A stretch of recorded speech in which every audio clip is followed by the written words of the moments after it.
The episode centers on the grand opening of Montague Distilleries, where Dwight's crew is launching their premium 50-year-old bourbon. Everything's set up for success. Critics are there. Margaret's pulling PR strings with Cal Thresher, the governor hopeful played by Neil McDonough, and the teens toasting to big money. But Jeremiah Dunmire, the ruthless tyrant of Tulsa and head of the Dixie Mafia, Robert Patrick crushing it as the villain, isn't letting that slide. Jeremiah pulls strings with the Attorney General to send a health inspector, Leary, to shut them down. During the inspection in the barrel room, things go horribly wrong. Bigfoot, Mike Cashflow Walden, tries to knock Leary out but accidentally crushes him under falling barrels. Boom, instant cover-up. The crew decides to stage it as a workplace accident and to discover the body later. Meanwhile, Dwight gets a call from Dexter Deacon, Dallas Roberts, the shady explosives expert posing as a watchmaker. Dwight's forced to meet him at the Bread $2 saloon because FBI agent Musso, Kevin Pollock, is bugging his phone and insists on it. Turns out Musso's pulling strings to use Dwight in a sting against Deacon, who's a suspected terrorist. At the meet, Dwight orders a bomb to take out Dunmire's house, paying $250,000 up front, half the total. Tyson's waiting outside and spots Deacon, but more importantly, Bill Bevilacquez, Frank Grillo, guys are tailing Dwight and Snap picks back at the party. Chaos erupts when Jeremiah and his son Cole crash it with goons and cops in tow. They accuse Dwight of theft. Cole axes a barrel, spilling precious bourbon everywhere, and the guests bail. Total PR disaster, bad reviews incoming. The episode ends on a massive cliffhanger. Bill confronts Dwight at home about the Deacon meet, accusing him of going rogue or being a rat. Dwight pulls a gun, tensions skyrocket, but Bill leaves, only to get swarmed and arrested by armed cops on the road. Who called it in? Musso via the bug? Dwight to silence him? Thresher's ego? Or Jeremiah weakening Dwight's crew? It's ambiguous, but Bill's knowledge of the bomb plot could blow everything up. Episode 5 was intense, a mix of business highs, brutal accidents, and escalating rivalries. It sets up Dwight as more isolated, with FBI pressure, Dunmire's aggression, and now Brooklyn, quiet Ray Renzetti, sniffing around the bourbon beers. And now, onto Episode 6, Bubbles, dropping October 26th at 3 a.m. Eastern Time on Paramount+. Since it's not out yet, this is based on official trailers, promos, and previews. No full spoilers, but expect major twists. Show trailer clips or describe tense confrontations, alliances shifting. From the previews, Episode 6 picks up right after Bill's arrest. Dwight's empire is teetering, the distillery launch flopped, they've got a dead inspector to handle, and Bill's in custody, which could lead to him flipping or exposing the Deacon deal. Expect interrogations and Dwight scrambling to contain the fallout. Tensions with the Dunmires escalate. Jeremiah's stunt backfired legally, no evidence for theft, but his plotting more. Cole's daddy issues might come into play. He's sidelined and resents it, especially after involving Spencer, the stripper he likes, in the crash. Could Cole betray Jeremiah or switch sides? On the FBI front, Musso's control tightens with the phone bug revealed. Dwight's bomb order for Dunmire's house is in motion. Previews hint at explosive, pun intended, consequences.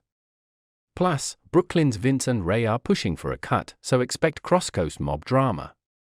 Tyson might deal with guilt from the theft in Episode 4. Mitch and Cleo's romance could heat up amid the chaos, and Body Grace's marketing plan needs salvaging after the bad press. Previews call it a turning point with betrayals mounting and new alliances forming. One teaser shows Dwight yelling about loyalty, maybe someone in the crew cracks under pressure. Overall, Bubbles seems like the mid-season pivot, bubbling up, get it, all the conflicts toward a boiling point. If Episode 5 was set up, this one's the spark. Looking ahead to the final episodes, 7 through 10, Art of War, November 2nd, Nothing is Over, November 9th, Dead Weight, November 16th, and the untitled finale, November 23rd. Here's what to expect and my wild theories. Based on season arcs and cast teases, the core conflict is Dwight versus Dunmire. It's building to a bloody showdown. With the bomb in play, expect a massive confrontation at the Dunmire estate. Jeremiah's unhinged, but Cole could be the weak link, maybe allying with Mitch Cleo for revenge. FBI storyline, Dwight's an unwilling asset. Teasers hint he might embrace being a rat to survive, but Stallone's character hates that. Musso could force a sting on Ray or Deacon, leading to a twist where Dwight turns the tables. The face-off scene shows Dwight's crew armed against Dunmire's mob. That's my take on Tulsa King Season 3 Episode 5. If you're excited, smash that like button, subscribe for more breakdowns, and turn on notifications so you don't miss my recap after it airs. Thanks for watching, see you next time. Today we're diving into Season 3 Episode 5, titled On the Rocks. If you haven't caught up through Episode 4, hit pause now because there will be major spoilers ahead for what's already aired. For Episode 5, which drops tomorrow on Paramount+, we'll cover previews, teasers, and my predictions on what to expect. Let's get into it. Season 3 kicked off with Dwight Manfredi, played by the legendary Sylvester Stallone, facing new threats in Tulsa. After Season 2's chaos, Dwight's empire is expanding, but so are his enemies.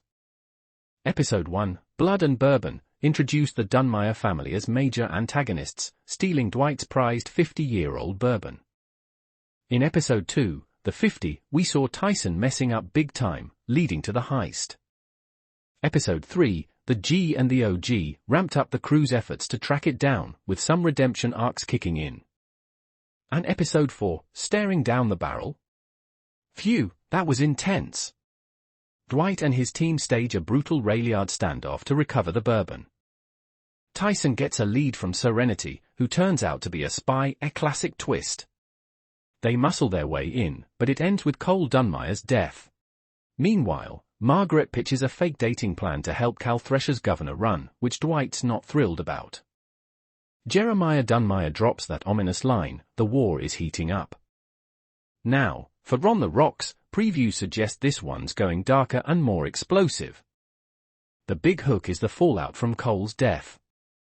The Dunmires aren't letting that slide, expect Jeremiah to rally for revenge, putting Dwight's control on shaky ground. Alliances might dissolve, who's really loyal in Dwight's crew? We could see betrayals from within, turning friends into foes.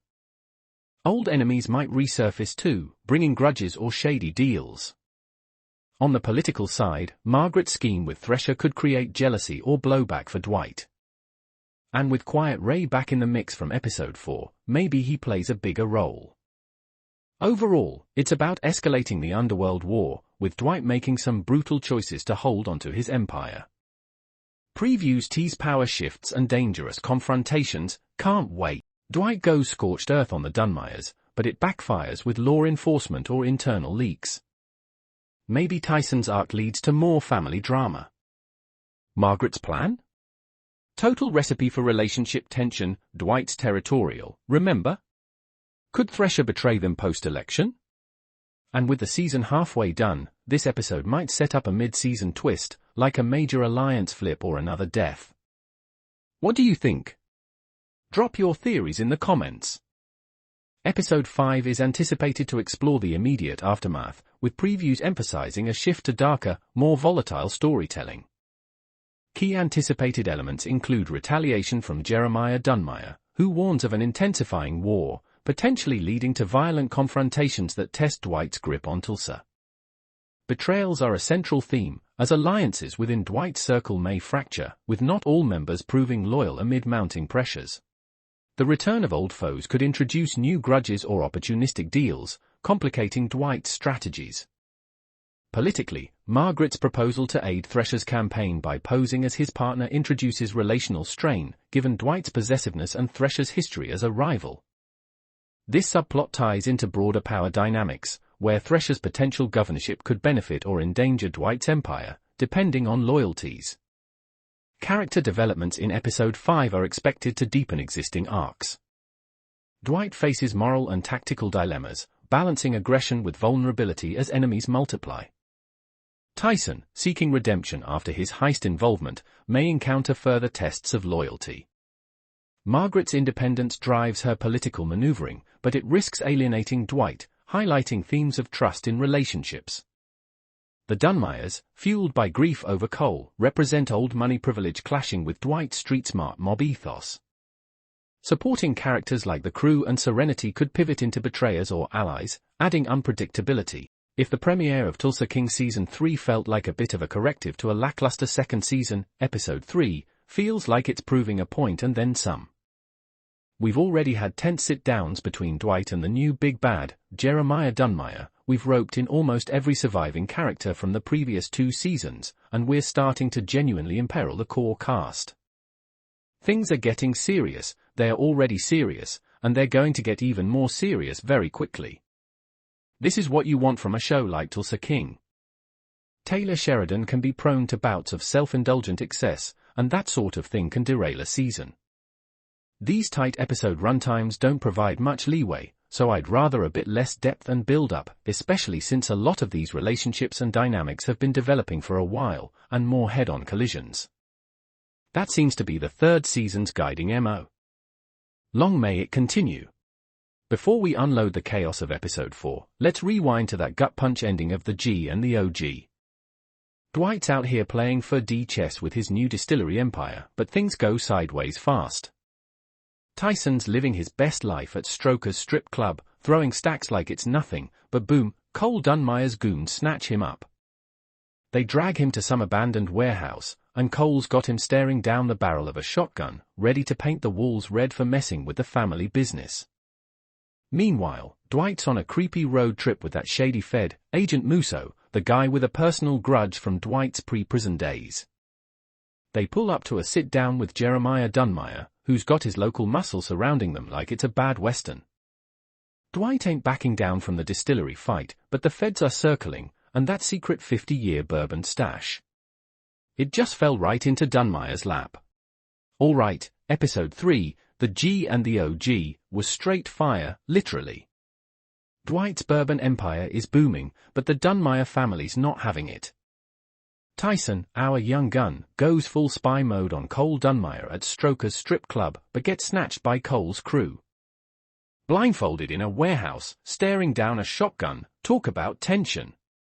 But plot armor activates, Mitch and body track him via phone, roll up in that bulletproof Cybertruck, Elon would be proud, and bust him out in a hail of bullets. Tyson escapes, but not without dropping a warning to Cole, war's on. Meanwhile, Dwight's playing diplomat with Jeremiah Dunmire, but Agent Musso, that Fed with a grudge from Dwight's old New York days, is stirring the pot.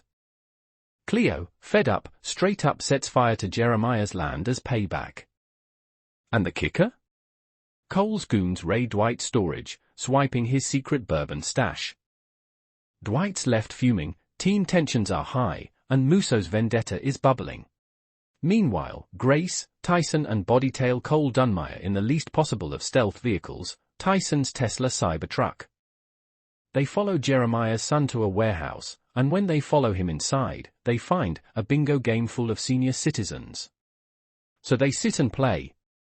Goody shows up mid-game. I thought we were about to get into something nefarious, Grace explains sheepishly, explaining her reason for calling him. Goody looks around for 2 seconds and clocks that Cole and his goons are running a scam. And he proves it by interfering with the age-old con so that Tyson wins. Cole is super mad, but he pays Tyson rather than make a huge scene in front of the marks, a clientele. Dwight's crew go to a strip club named Stroker's, side note, eye roll, after, and Tyson throws around so much cast that a dancer named Serenity takes him back to a private room. They talk about their individual futures. She's got dreams, you see, she just wants to get out of Tulsa. When their intimate moment is interrupted by Cole, who puts his gun to Tyson's head. Well, so much for that goldmine Dwight was sitting on. Theodore Montague's 50-year-old bourbon, the secret reserve that was supposed to make Manfredi millions, falls into Dunmire hands at the end of this week's Tulsa King. And the worst part about it? A member of Dwight's crew is responsible, though can you really blame him, given the circumstances? If you watched, you know what I'm talking about. And if you didn't, keep reading for the highlights of the G and the OG. Agent Musso contacts Dwight and says he's got a mission for him, and he'll send a car. Dwight dodges his suspicious sister's questions and gets in the ride when it arrives. It's a self-driving car, which freaks Dwight the fudge out to the point that he pulls his gun and tries to kill the driverless vehicle. Sounds weird, but it's quite funny. Musso knows about Quiet Ray, calling him the boss of bosses, but Dwight won't confirm anything. They wind up getting pulled over for speeding by a local cop, and when Musso's FBI credentials don't impress the guy, Dwight steps out of the car and works his charms on the officer. He makes up a story about how pathetic Musso's life is and why he was speeding. Musso watches the whole exchange from afar, by the way, and eventually Dwight schmoozes them right out of the ticket by promising the cop some Oklahoma City Thunder tickets. But what does Musso need Manfredi to do, anyway? There's a lowlife named Deacon. This guy is pure evil, Musso says, who works in a jewelry clock repair shop, and Musso needs Dwight to go in there and act like a mafioso to gain the man's trust for future operations. So he does. Later, on the way back, we get the sense that Musso's mission actually isn't officially sanctioned. Whatever is going on with Deacon, it's personal. At the end of the hour, Dwight is hanging out with Margaret when he gets a call from Goody. He immediately goes to the Montague property to find his wheelman battered and the bourbon stolen. "How bad are you, Tyson?" he asks, concerned. "I'll live," Tyson replies. "Dunmire won't," Dwight promises. Oh, and also of note, Armand's wife shows up at the distillery, frantic. He never showed up to see their kids, and now he's not picking up his phone. "My husband is missing," she cries. At the end of the hour, Dwight is hanging out with Margaret when he gets a call from Goody. He immediately goes to the Montague property to find his wheelman battered and the bourbon stolen. "How bad are you, Tyson?" he asks, concerned. "I'll live," Tyson replies. "Dunmire won't," Dwight promises. Jeremiah Dunmire and his Dixie Mafia son Cole are the new big bads, torching Dwight's allies like Theo in a warehouse blaze. Episode 2, The 50, dropped last Sunday. Dwight's scrambling for distribution on that rare 50-year-old bourbon stash, but Dunmire's hitting hard with threats. Tyson stepping up as the muscle, Manny's loyal as ever, and Tina's pressuring Dad to go straight. Cleo's reeling from her dad's death, vowing payback. Ends with sirens blaring as Dwight stares down Dunmire's goons, total powder keg. The official promo and trailers for episode 3 are fire, about 30 to 60 seconds each, packed with clues. I've watched them frame by frame, and here's the breakdown. Spoiler warning, this is based on official Paramount Plus promos and fan breakdowns as of October 2, 2025. No leaks, just legit teasers. Let's dissect. Things are heating up, that's for sure.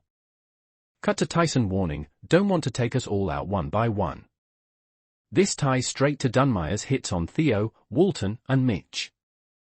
Clue, Dunmire. Well, so much for that goldmine Dwight was sitting on. Theodore Montague's 50-year-old bourbon, the secret reserve that was supposed to make Manfredi millions, falls into Dunmire hands at the end of this week's Tulsa King. And the worst part about it? A member of Dwight's crew is responsible, though can you really blame him, given the circumstances?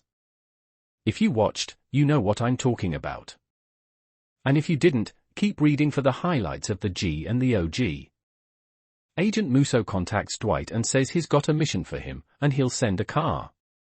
Dwight dodges his suspicious sister's questions and gets in the ride when it arrives. It's a self-driving car, which freaks Dwight the fudge out to the point that he pulls his gun and tries to kill the driverless vehicle. Sounds weird, but it's quite funny. Two will never resort to indecision or non-action. These types of characters are the bread and butter of Taylor Sheridan's slate of Paramount Plus series, and Dwight is easily among the most entertaining, right on par with Billy Bob Thornton's Tommy Norris in Landman. Dwight is also faced with more pressure from every angle than ever before in the Tulsa King Season 3 premiere. Although Chicky is gone, Quiet Ray looks to be double the threat that Chicky ever was, and Dunmire is truly terrifying, backed by a warped sense of divine providence and manifest destiny. Not to mention the persistent Musso watching Dwight's every move and the ongoing friction from Bevilacqua. That said, the upped scale and stakes don't take away from the more light-hearted moments rooted in the chemistry between Dwight's gang of misfits. Headland's Mitch has enough charisma to front his own Sheridan series, while Martin Starr's hilarious body reveals that he's got a dark side of his own that should not be tested. Spencer, played by Stallone's daughter Scarlett Rose, seems to be finding a bigger role in the series as well, still far away from the main action. At the end of the hour, Dwight is hanging out with Margaret when he gets a call from Goody. He immediately goes to the Montague property to find